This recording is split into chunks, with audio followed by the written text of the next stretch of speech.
Thank you అధ్యక్ష.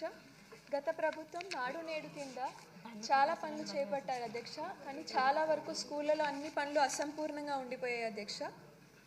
మా పుట్టపర్తి నియోజకవర్గంలోనే దాదాపు 150 స్కూళ్ళలో సిమెంట్ సరఫరా సరిగ్గా అందుకు ఇంకా ఫండ్స్ రిలీజ్ కానందుకు చాలా వరకు అసంపూర్ణంగా ఉన్నాయి అధ్యక్ష. దీనికి ఫండ్స్ మనం ఏమైనా కేటాయించి వర్క్స్ కంప్లీట్ చేసే అవకాశం ఉందా అని మీ ద్వారా మంత్రి వారిని కోరుతున్నాను అధ్యక్ష. అలాగే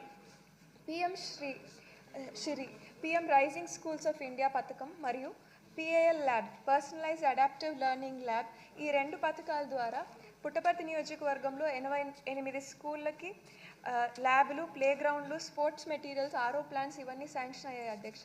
కానీ చాలా వరకు పనులు ఇంకా అసంపూర్ణంగా ఉన్నాయి అధ్యక్ష. ఇది ఎప్పటిలోపల కంప్లీట్ చేస్తారు?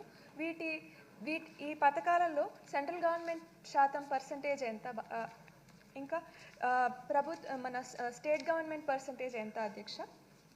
గత ప్రభుత్వం అవగాహన లేకపోవడం వల్ల 3, 4, 5 తరగతుల్ని హై స్కూల్లో చేర్చారు అధ్యక్ష.